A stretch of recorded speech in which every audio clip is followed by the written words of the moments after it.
एक गांव में सुमन अपने माता पिता के साथ रहती थी। सुमन के माता पिता काफी ज्यादा गरीब थे, जिस वजह से उनके घर के हालात काफी ज्यादा खराब थे।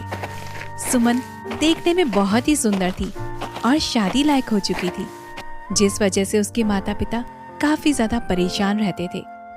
सुमन के पड़ोस में रहने वाला राकेश उसे बहुत ज्यादा परेशान करता था, क्योंकि वह चाहता था कि सुमन उससे शादी कर ले, पर सुमन उसे बिल्कुल भी पसंद नहीं करती थी। एक बार की बात है, सुमन के पिता रामदास काम करके लौट रहे थे, तो रास्ते में उन्हें राकेश मिल गया और उसने कहा, अरे ससुर जी, कहाँ जा रहे हो? तभी रामदास जोर से चिल्लाकर बोला, अरे तुझे कितनी बार कहा है मैंने, मुझे ससुर मत बोला कर। मैं तेरा ससुर नहीं हूँ और ना ही मैं अपनी बेटी की शादी तुमसे करूँगा। अरे गरीब होकर भी इतनी अक्कड़ दिखाता है बुढ़ा। एक तो मैं तुझे इज्जत देता हूँ, तुझे ससुर ससुर बोलता हूँ, ऊपर से तू मुझे अक्कड़ दिखाता है। तभी रामदास को बहुत ज्यादा गुस्सा आता है और वो गुस्से में राकेश से कहता है, हाँ, क्योंकि तू एक गुंडा है, लफंगा है, जबकि मैं अपनी बेटी की शादी एक गुंडे से नहीं करवा सकता। अब मेरे रास्ते से हट जा और मुझे जाने दे यहाँ से। और यह कहकर रामदास घर आ जाता है। वहीं उसकी बातें सुनकर राकेश को काफी ज्यादा गुस्सा आता है और वो अपने आप से कहता है, अब मैं इस बुड्ढे को और उसकी बेटी को सबक सिखाकर ही रहूंगा। धीरे धीरे समय गुजर रहा था। रामदास की तबीयत काफी ज्यादा खराब रहने लगी थी, जिस वजह से सुमन और उसकी माँ बहुत ज्यादा परेशान थी।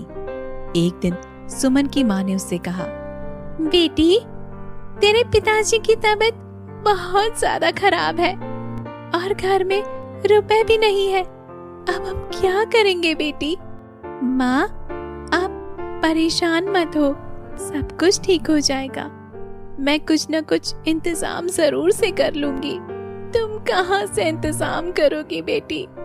तुम्हें तो पता ही है कि हमारे घर के हालात कितने ज्यादा खराब हो चुके हैं। तभी रामदास कराते हुए अपनी बीवी से कहता है, अरे भगवान, क्यों परेशान हो रही हो? अभी मैं मरा नहीं हूँ, अगर मर भी जाऊं तो तुम लोगों का कुछ बोझ तो हल्का ही हो जाएगा। तभी सुमन अपने पिता को समझाते हुए कहती है, पिताजी, आप ऐसा क्यों कह रहे हो? मरे आपके दुश्मन, आप जल्दी ही ठीक हो जाएंगे। मुझे पता है, तुम भी हिम्मत मत हारना बेटी, क्योंकि तुम बहुत ही बहादुर लड़की हो। हाँ पिताजी, आप चिंता न करें, मैं हिम्मत कभी नहीं हारूंगी, मैं आपको ठीक कर लूंगी। इसके बाद सुमन अपने घर से निकल आई और एक पेड़ के नीचे जाकर बैठ गई।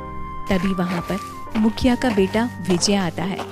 विजय शहर से आज ही लौट कर आया था। जब उसने सुमन को देखा तो उसके पास गया और उससे कहा, तुम इस तरह पेड़ के नीचे क्यों बैठी हुई हो? क्या हुआ तुम्हें? कोई दिक्कत है? मुझे बताओ। तभी सुमन बड़ी ही हैरानी से कहती है, आप कौन है? आपको पहली बार मैं इस गांव में देख रही हूँ। मैं मुखिया का बेटा हूँ, आज ही शहर से पढ़कर आया हूँ। तुम बताओ, तुम इतनी परेशान क्यों लग रही हो? मेरे पिताजी की तबीयत बहुत ज्यादा खराब है और हमारे पास इतने पैसे भी नहीं है कि हम उनका इलाज करवा पाए। बस इतनी सी बात? क्या तुम मुझे अपने घर ले जा सकती हो? हाँ, क्यों नहीं। इसके बाद विजय उसके साथ उसके घर पर आया। विजय ने जब सुमन के घर के हालात देखे तो हैरान रह गया। उसका घर काफी ज्यादा टूटा फूटा था और एक टूटी चारपाई पर उसका पिता रामदास लेटा हुआ था। यह देखकर उसने सुमन से कहा, तुम चिंता मत करो, तुम्हारे पिताजी ठीक हो जाएंगे। ये लो कुछ पैसे, इनसे तुम अपने पिता की दवाई ले आना। पर मैं आपसे रुपए कैसे ले सकती हूँ? अरे, तुम मुझे अपना दोस्त समझो, वैसे भी मैं मुखिया का बेटा हूँ। तो मुखिया की जिम्मेदारी होती है कि वह अपने गांव के लोगों की भलाई करे, और बेटा होने के नाते मेरा भी तो यही कर्तव्य है ना। यह सुनकर सुमन बहुत खुश हो जाती है और उससे रुपए ले लेती है। इसके बाद वह अपने पिता के लिए दवाई लाती है, जिससे उसका पिता बिल्कुल ठीक हो जाता है। समय तेजी से गुजर रहा था। उन लोगों के हालात अभी भी बहुत ज्यादा खराब थे। एक दिन सुमन खेत में काम कर रही थी, क्योंकि अब भी वह अपने पिता और माता के साथ काम किया करती थी। तभी अचानक उसे चिल्लाने की आवाज सुनाई दी। आवाज को सुनकर वह उसी तरफ गई तो उसने देखा एक पेड़ के नीचे एक घायल परी पड़ी हुई थी। उसे देखकर वह काफी ज्यादा हैरान हुई, क्योंकि उसने इससे पहले कभी भी परी को नहीं देखा था। उसने इस परी को उठाया और उससे कहा, अरे आपको क्या हुआ? आप घायल कैसे हो गई? तभी परी ने बड़ी नरमी से कहा, मैं आसमान में उड़ रही थी, तभी मेरे ऊपर मेरे दुश्मनों ने हमला कर दिया।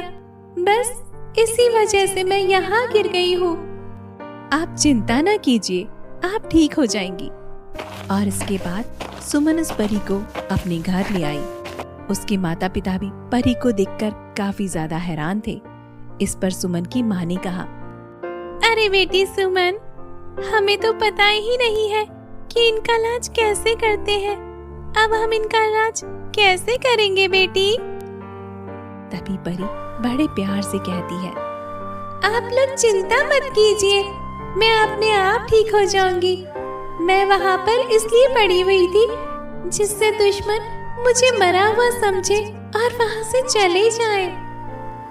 इसके बाद परी ने अपनी जादुई छड़ी घुमाई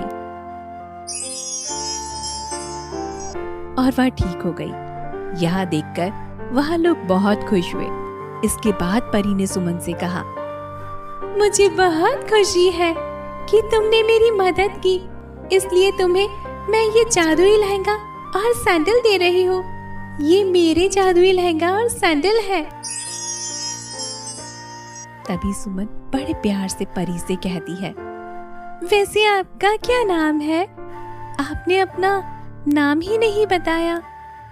मेरा नाम सिंड्रेला परी है और तुम लहंगे और सैंडल की मदद से कुछ भी कर पाओगी, क्योंकि ये सिंड्रेला की जादुई लहंगा और सैंडल है। क्या आप सच कह रही हैं परी रानी? हाँ सुमन, मैं बिल्कुल सच कह रही हूँ। अच्छा तो मैं चलती हूँ सुमन, तुम अपना ध्यान रखना। और यह कहकर परी वहाँ से चली गई। परी के जाने के बाद सुमन बहुत खुश हुई।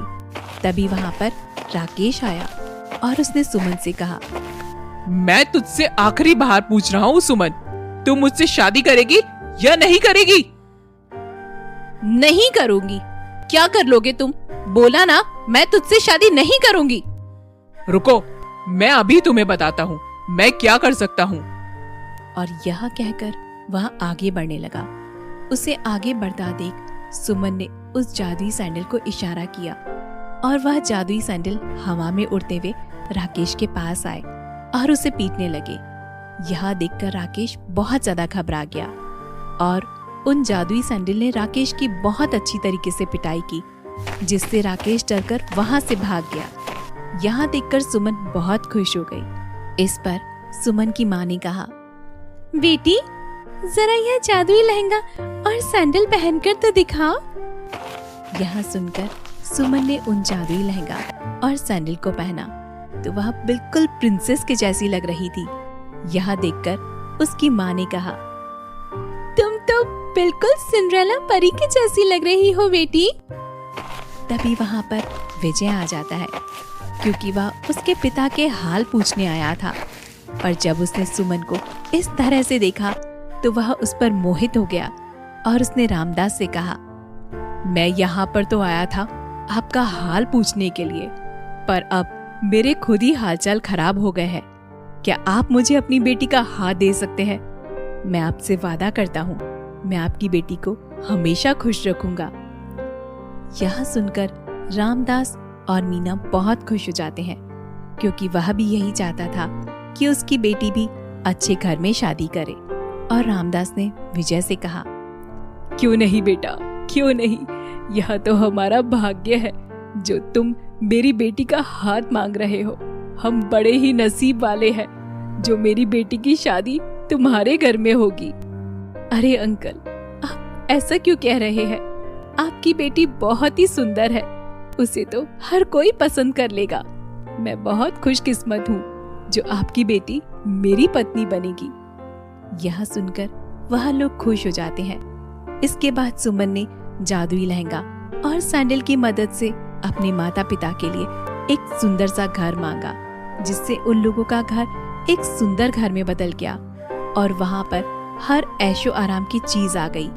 यह देखकर उसके माता पिता बहुत खुश हुए और उसके बाद वह लोग सुमन और विजय की शादी धूमधाम से करवाते हैं, जिसे देखकर सुमन बहुत ही खुश होती है और अब वह आराम से अपने पति के साथ रहती थी। वहीं राकेश को भी एक अच्छा सबक मिल गया था और अब वह भूलकर भी सुमन की तरफ नहीं देखता था। तो मेरे प्यारे दोस्तों, कैसी लगी आपको मेरी ये कहानी? मुझे कमेंट करके जरूर से बताना। अगर आपको हमारी कहानी अच्छी लगी हो तो इसे अपने दोस्तों के साथ भी जरूर से शेयर करना।